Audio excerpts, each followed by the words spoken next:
We focus on 3 different aspects of emerging technology within higher education. As a side, we do work with K-12 museums and libraries. So this is just one of the many reports that we work on. And we also technology outputs, which is presented at higher education in Brazil a couple of months ago. So about the project, we get 50 members of an advisory board, around 50 really smart people from industry, from corporate, from higher ed, researchers, not a consortia, to come together to help us understand the landscape of emerging technology over the next year to 5 years. And so we focus on 3 specific areas. We look at key trends that are accelerating technology adoption. We look at significant challenges that we need to overcome. And then we look at important technology developments. And so I'm going to go through those 3. I'm going to give some examples from each of these categories and along these different adoption horizons that we've created. And then I'm going to give it an opportunity to pass the mic around to ask me questions about, some of the, how do you feel about where we place things? So ask questions about certain technologies or why certain technologies aren't on the report.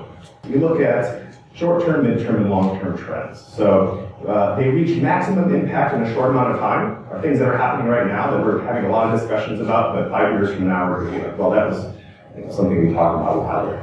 Midterm has kind of a longer trajectory before it reaches maximum impact, and as you can imagine, long-term is things that we're going to talk about for quite a long time. Within our reports, we focus also on 3 different implication areas, policy, leadership, and practice. So depending on where you are within your organization, you can kind of go to that section and find information that's very pertinent to the work that you're doing. So as you can see from there, I believe in the guide, in the program is an infographic that has all of that together into one, all 18 topics in a nice format. But I'm going to touch upon just one of each of these in each of the categories. So advancing cultures of change and innovation is what I chose to talk about today. In order to breed innovation and adapt to economic needs, higher education institutions must be structured in ways that allow for flexibility and spur creativity and entrepreneurial thinking. So this is about university offerings and operations. And so how is this playing out? How are universities advancing this? Well, sometimes it's university corporate partnerships. Sometimes it's universities acting as kind of incubators. This is an example that we had in the report called Innovation Academy, and it's at the University of Florida, my alma mater, where they have 30 different majors that have kind of a different type of a schedule where they work to try to create new products and work with companies to help develop some of those ideas. So that's how this university is working in that way. So maybe we'll see the next Mark Zuckerberg come out of UF. We'll see. Another thing we talk about is higher ed operations. So this is an article that we cited in the report about thinking about how higher ed can start thinking more like some of these startups that are coming out, or some of the tech companies. So lessons learned from Salesforce. You have 5 different categories here, and the first one is really understanding your business model or models. And I think higher ed is looking at different models because of understanding that their audience is a mix of traditional students that are on campus, and they take courses over credit hours and semesters, and then you have non-traditional students, which make up 43% of all higher education institutions. So thinking about how start creating business models for those different students. Customer for life idea is that just because I graduate from college doesn't mean I don't need additional training throughout my career. So if a university can span your work, the span of your work life, then they're more engaged in the things that you do. Product development must be agile. So that idea of a professor creating a great curriculum and then just teaching it for 20 years is out of date. You've got to innovate, you've got to keep moving and keep advancing in that way. Customer service on focusing on outcomes.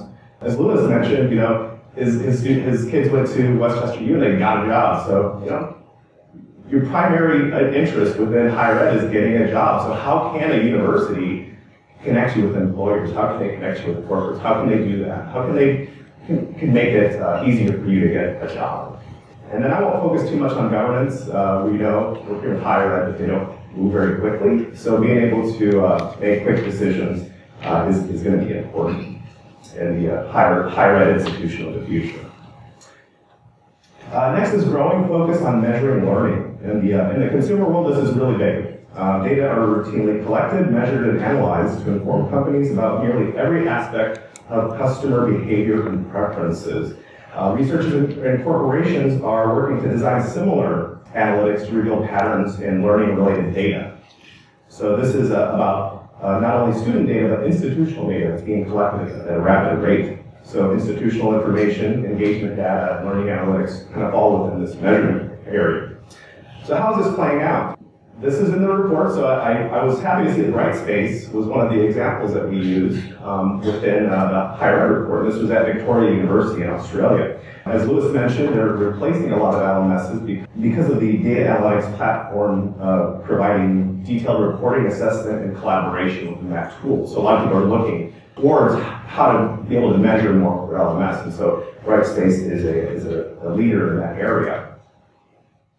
Another thing that's coming out is once you have all this data, how do you interpret it? So we have a lot of companies that are focusing on creating dashboards for both students and faculty to get to see student progress.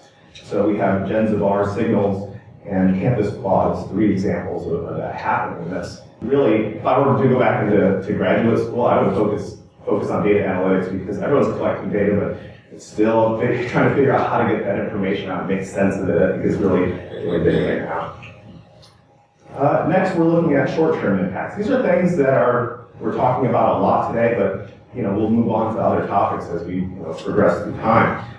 Increasing use of blended learning, blended hybrid, mostly drawing from the best practices of online and face-to-face methods that arise at universities. And the benefits are pretty clear. It's flexible, it's easy to access, and you can integrate sophisticated multimedia technologies. It's high on the list of appeals. So what this is about is unbundling the classroom, the different parts of the curriculum, and creating new tools for social interaction. Going back to Florida, they did a study that examined face-to-face, blended, and fully online models, and found that the blended approaches were successful in unbundling this idea of where students felt that instructors were more accessible when the learning materials and discussion forums were placed online. So being able to not only have access within the classroom, but also be able to go back to it when you need to. One of the criticisms about distance learning is the distance, is the lack of social interaction, of critical thinking, of those type of things that happen within the classroom space.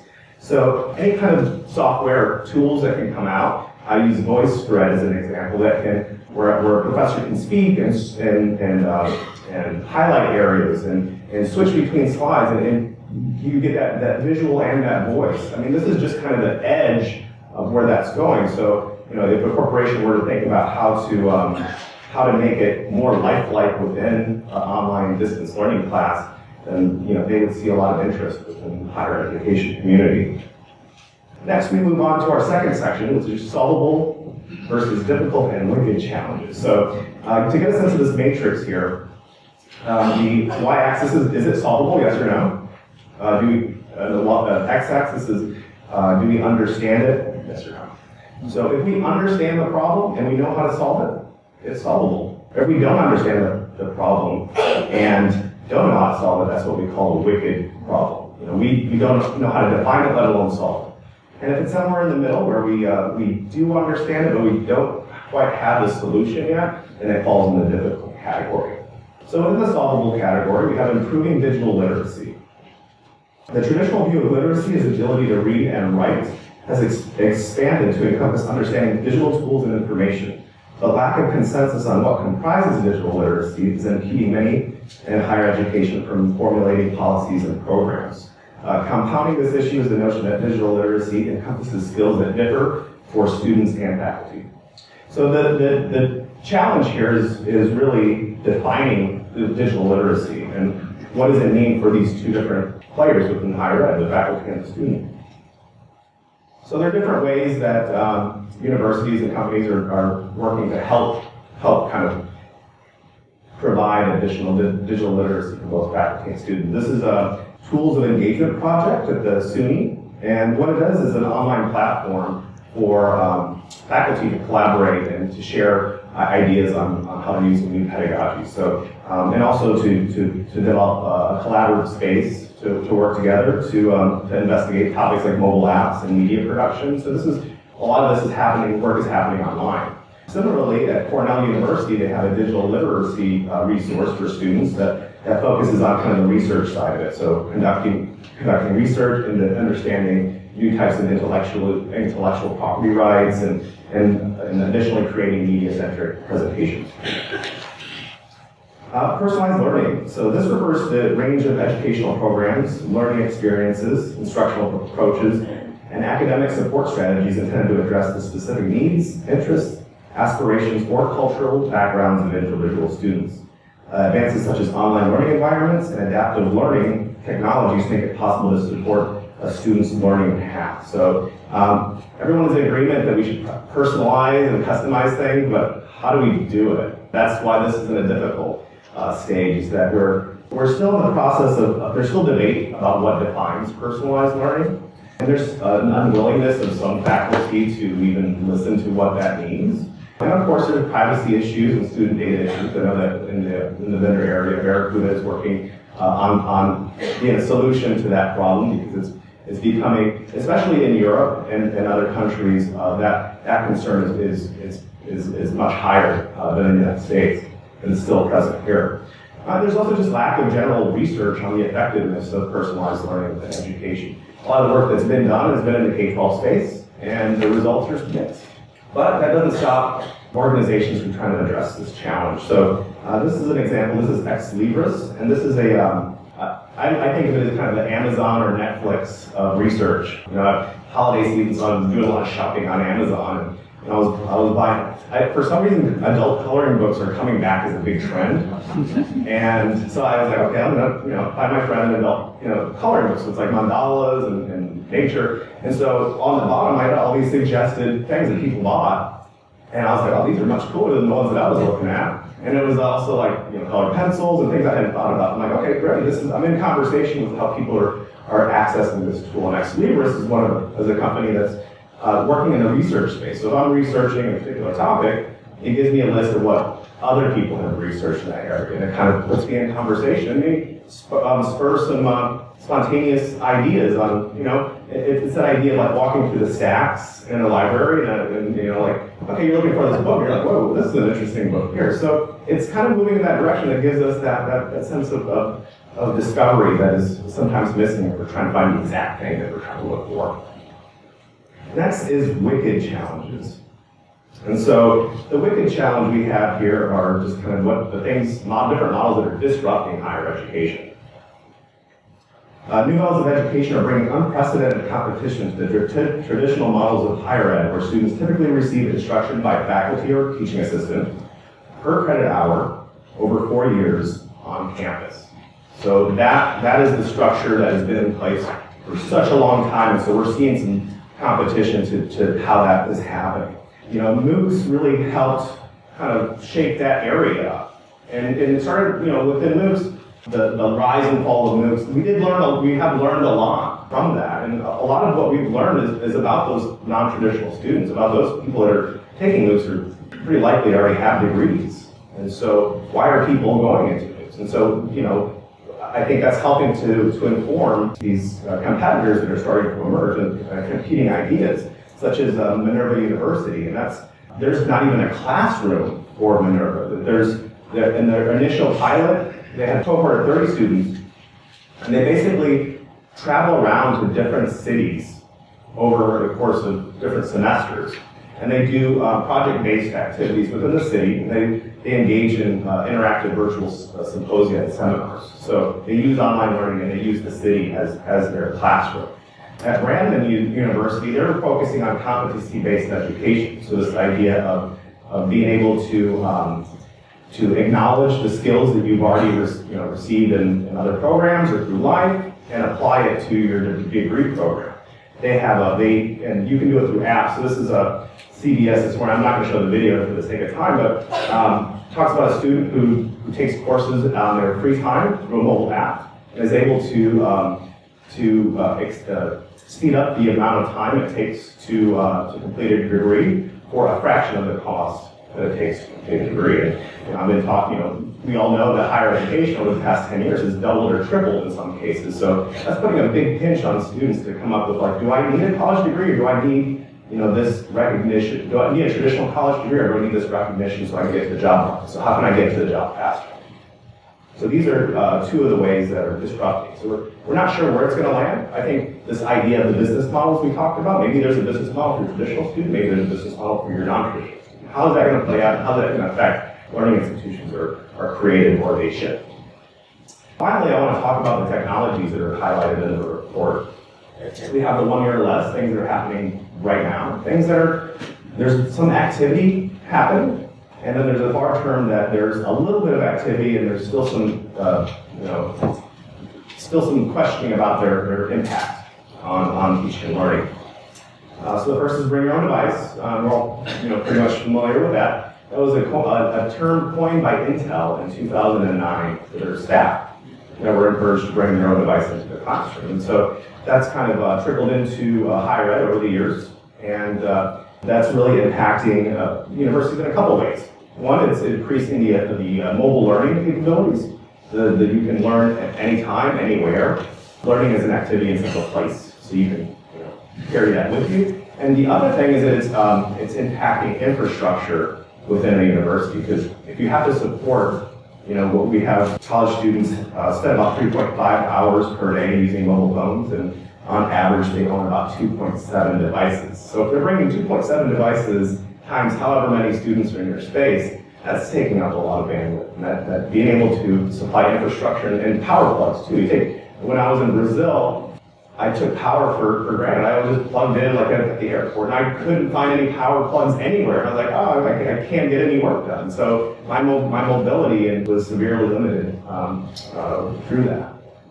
So here's a few figures to look at about where we are with BYOD.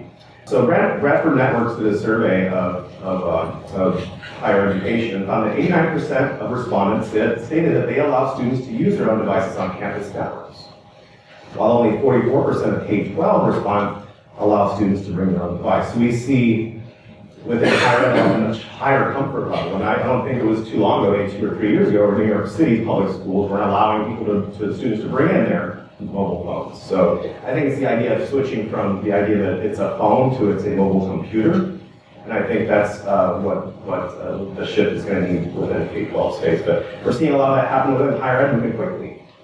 72% stated that students use the devices to complete class assignments. So that were, whether it was incorporated into the lesson plan or not, they were using it. So we see a lot of people using their phone. If I go to a museum, I'm a museum guy. If I go to a museum and I don't see what I want on the label, I'll pull up my phone and go to Wikipedia or go to something to find additional information. That's all that's happening in classrooms. 52% responded that personal devices were being integrated directly into the classroom experience. So these are actual lesson plans that incorporate mobile devices. So we're seeing a lot of movement in that area. And down the road here in Pittsburgh, I think they just completed a phase of their renovation of the David Lawrence Hall, where they've shifted the spaces around to focus on how people are using mobiles within that space. And I'm really curious to sit in on the panel discussion this afternoon, because I'd love to see how that's impacting, how the digital world is impacting the physical space. I think,